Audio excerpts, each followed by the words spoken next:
你又想什么呢？你不觉得咱们在吴越时就是个笑话吗？你又在说什么荤话？我是真觉得我自家就是个笑话。父王轰了六哥接掌两军，杀了代太尉，囚禁了三哥和大郎兄。我认为六哥不对，去找他争辩。我想救三哥，申姬一点醒了我，我才给你发了信函。你阿娘率领船队截断前脚，把三哥救走了。我当时心里是极得意的。我得意的是，六哥不知道这些事儿，是我这个整日混迹于余氏酒肆的不成器弟弟一手做出来的。你的确救了我阿兄的性命啊！不过是救了自家兄长一条命而已。那姓郭的孔目，当着那么多人的面，便杀了一个人。我知道他是为了维护法纪，整治秩序，为了让更多的人守规矩，这般才会有更多的人能活下来。可我就是想不明白，这更多人的性命便是命，那一个人的性命便不是命了。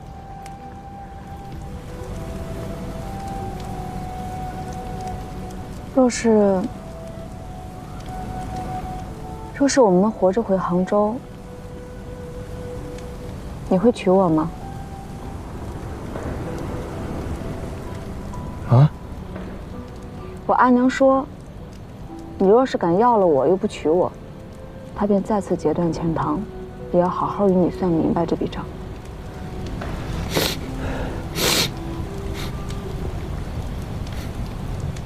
你怎么突然想到这些？我只是在想，若是明日这城破了，你我可能就要死在这儿了。若是要死在这儿，我自然要想一想，我要埋在哪，要不要与你埋在一处？若是与你埋在一处的话，又是以什么身份？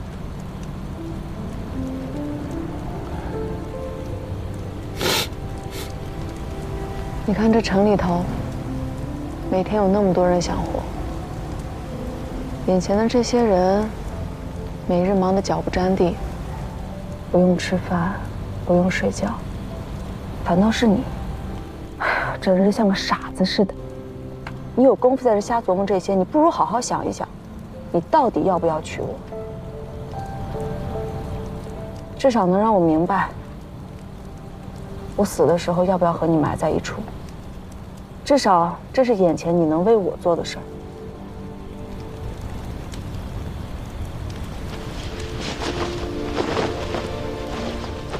你就是想说，别人都在做事，而只有我在自寻烦恼。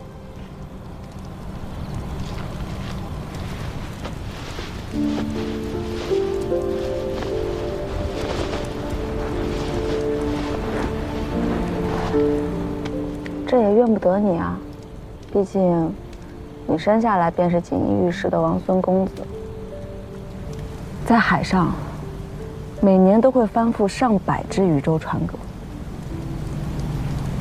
多少个人丧身渔夫，多少个人这辈子再也见不到妻儿，你知道吗？人死在海里，身子不会沉下去，身体会被海水泡得肿胀发白，然后就那么飘在海面上，被那些大鱼小鱼争食，生生世世不得入土。眼下这个京城，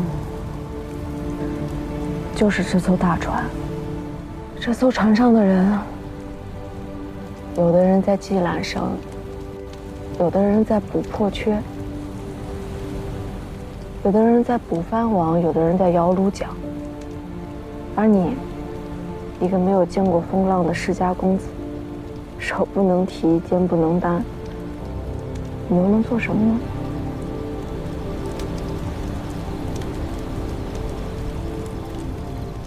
我今日才知道，我自己是这般没用。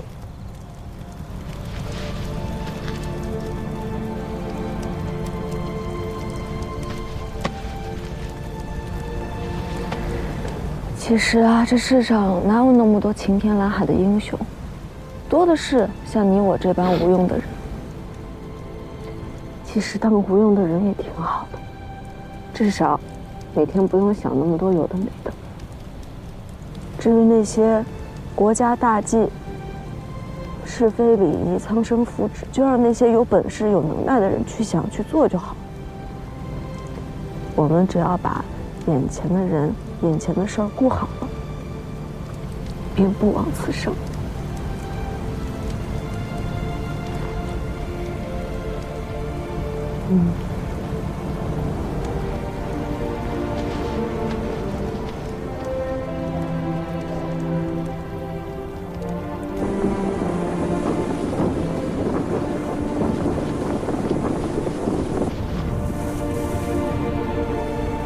再派50个人，今天晚上调到那边去，守住那个口。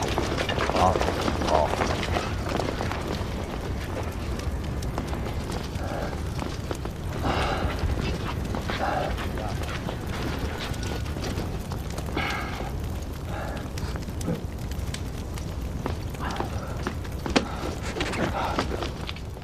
你在干嘛？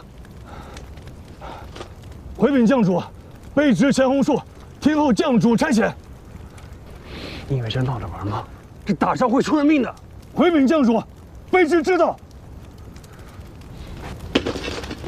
哎，三哥，哎，三哥。当军，少时贼寇攻城，兵凶战恶，见识无眼，可没人照顾得了你啊。回禀使君，卑职知道。郎君知道还要一意孤行是吗？贼众围城，天亲在即，区区一个吴越国检校司空，在京师之内一文不值，什么都做不了。卑职吴越亲卫第3都小校钱红树，听候使君将主军令。你拉开弓吗你？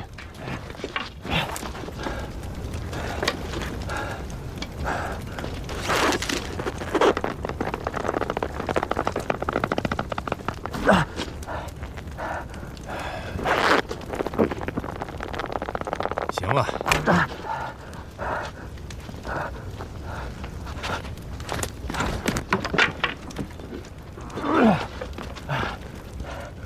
卑职可以迟钝。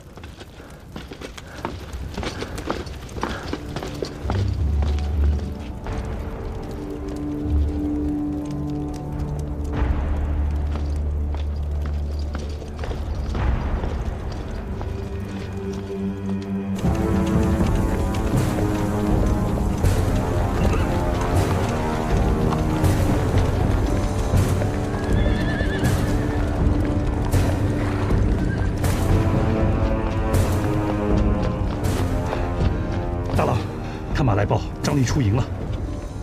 铁骑5000，兵卒1万，共计6军，还有契丹1000。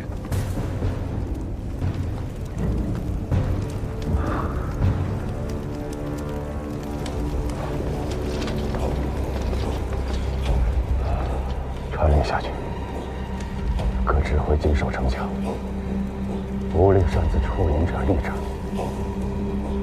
大声喧哗蛊惑军心者立斩。诺。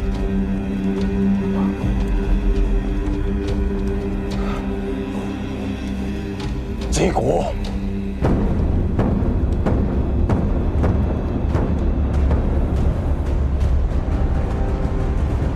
骑兵第1响略宣阳门，第2响略营出门，摆步慢射。我叫弟兄们都长点眼，不要靠近营出门摆步之内，小小心吃了那些童子的亏。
一拳300到500步，3拳就是2到3里地啊！一大早马力撞得很，跑这么10来里也没打紧啊！拿紧再忍着他10拳，通知各指挥，提前半个时辰放慢。是。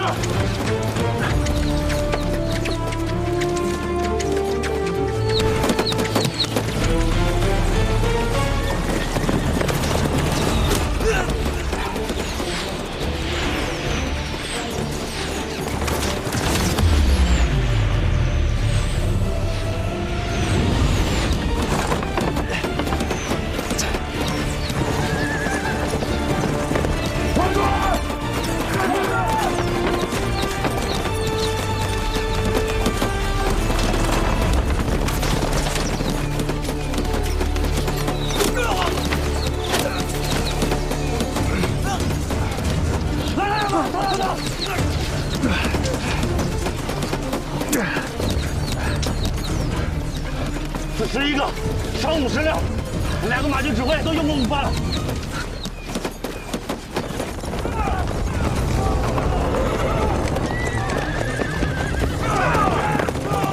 第10圈了。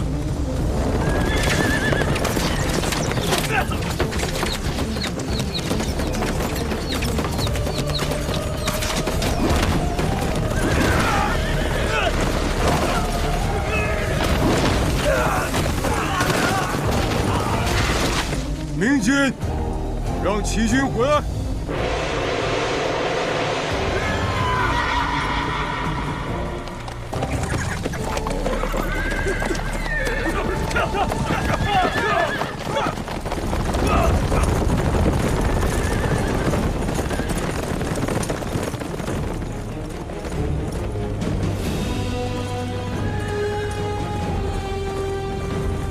长官。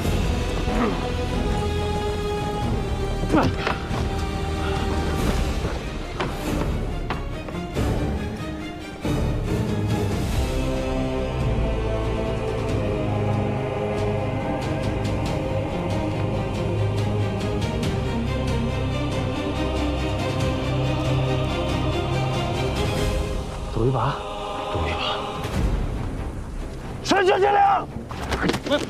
想嚷嚷什么呀？不是你说赌一把吗？我跟你赌一个金刀子，是张太尉给咱们下的套子。啊！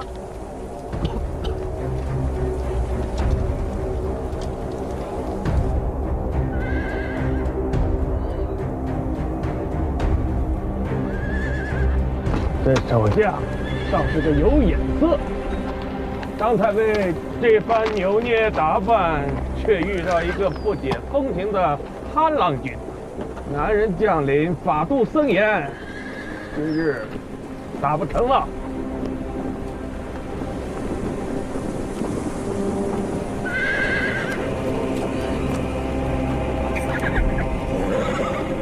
步军先退，骑兵断后，收兵用饭。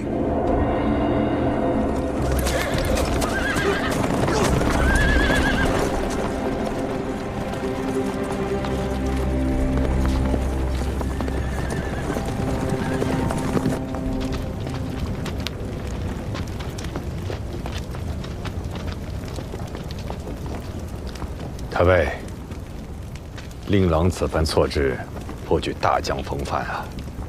他日成就，不可小觑。不就是从头说到尾，死也不动他吗？咱们在城墙上不也是这般？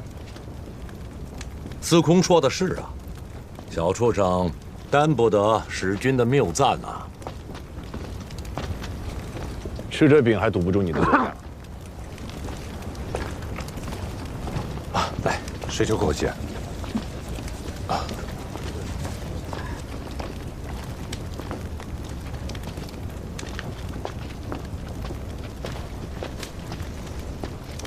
再给我一个。要不是我当时及时拿盾挡住，他又得中一箭。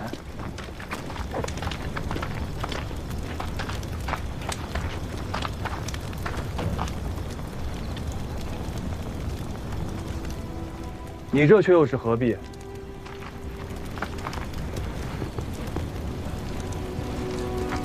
何必？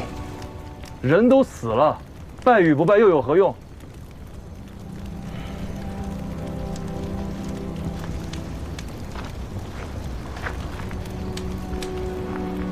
因为他本不该死。这个世道也本不该如此。终有一天你会明白，这世上的许多事儿，你不得不去做，却不等同于这些事儿都是对的。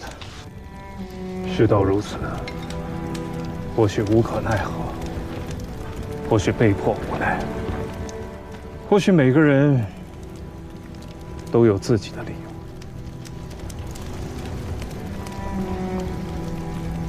可是非总该是要有的。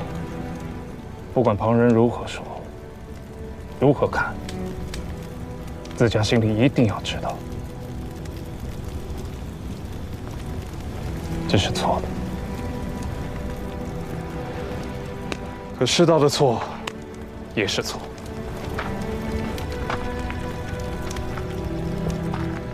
不能因为世道的错，顺着世道做的事儿，便都变成了对的。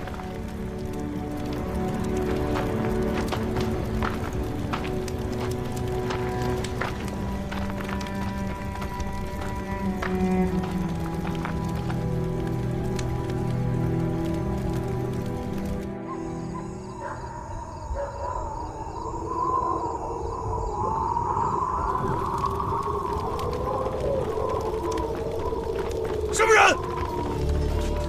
滴血！滴血！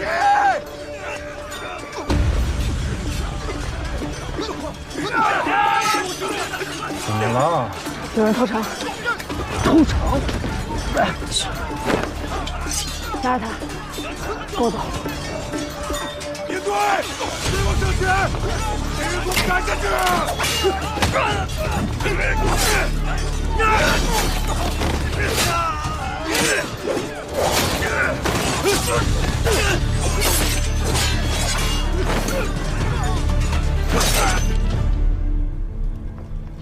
应该是从西面绕过来的，否则纵然是走路，咱们应该也能听得见。夜里行军，不能骑马，但他们却得带着马来，否则一旦失机，他们想逃都逃不掉。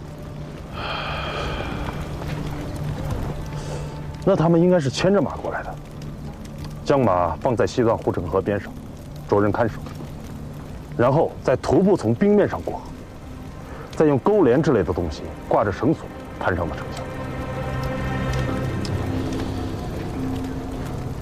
这样，我带一个骑兵指挥出去，从西面兜个圈子绕回来，将他们的马全杀了。张太尉打了这许多年的仗，你觉得他会安坐在大营里，等着你先宰他的马，再杀他的人？来，你信不信？只要你的骑兵一出，离开寨子1里方圆，就会从野地里凭空找出1000骑兵来，将你连人带骨头一并吞了，一根骨头都不会吐。这么大的城池，就算他趁着夜色送上去100-10来颗人头，又能记得什么事？再者说了，10000人以上的大军调动，火把都没点上几根，这夜下的兵如何能够夜间视物又不乱阵脚？依我看，张太尉此番布置，不是为了投诚，是为了撬开咱们的城门。咱们现在就是张太尉喉咙里的一根刺，不把咱们给拔了，他是没法安心攻城的。不就是个破寨子吗？啊！也知得太尉如此殚精竭虑，为了赚那寨中守将出来，将5000骑兵派到南面去设伏不说，将自己的亲卫孝杰都放到城楼上做了饵，本钱不可谓不大呀。不过，这寨中守将竟是个属团鱼的，连头都不肯伸出来呀！京师之中，何时出这等人物？看来有料，下出者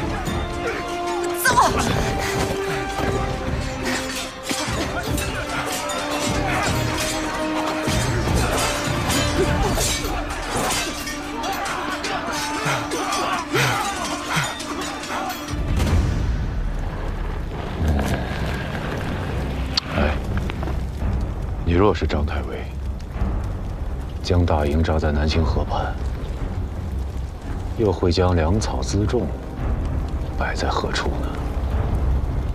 那自然是越靠后越好，越是靠后便越安全嘛。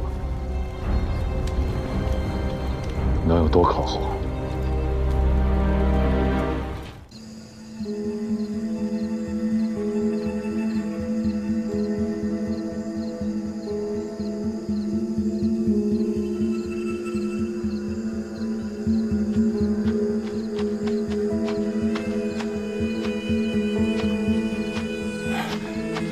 承旨已探查清楚，粮草就在此寨后方。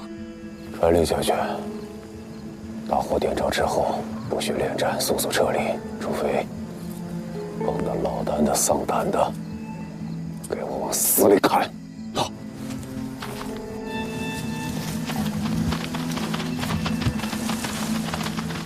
余下的分成2队，一队绕到对面侧营，听信号，动手。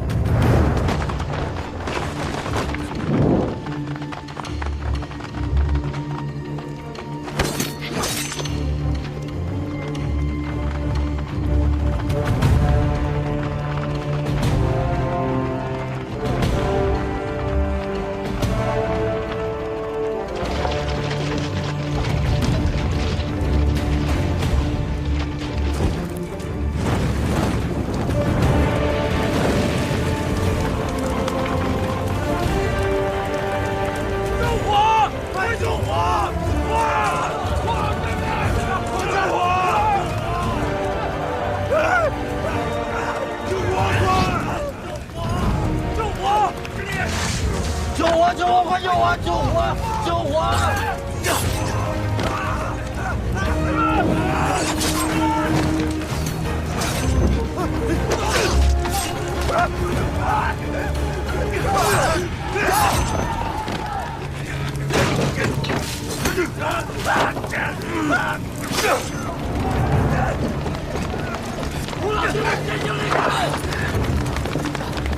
大佬，这手中也有2个指挥啊，还有披了甲的，退吧，不急，把力士了，随我去拿了那条大鱼，走，嘿，跟着大佬冲！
车长，快走！我等殿后。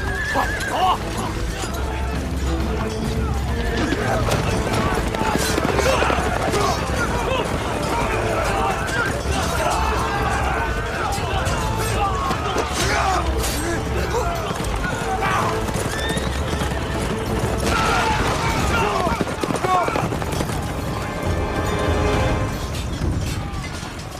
尔等男人甚是无趣，难怪杰里大夫不愿意陪你在这儿熬着，早早的回南再睡觉去了。嗯，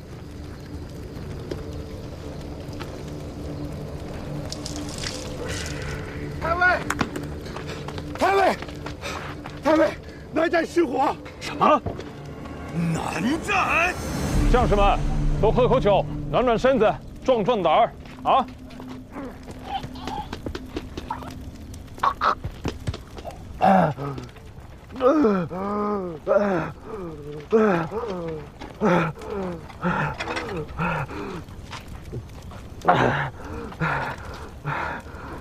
喝酒吗？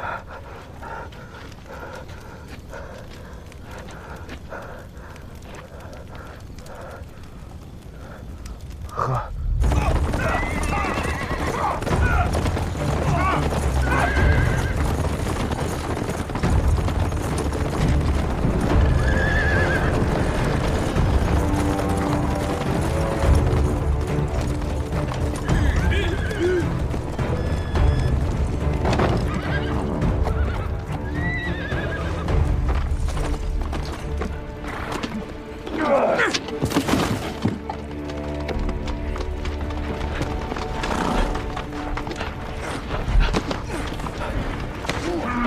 启禀主帅，末将率18支会自营后出寨向东，绕过阴山，沿南清河向西者，焚毁了瘴逆、屯粮的南寨。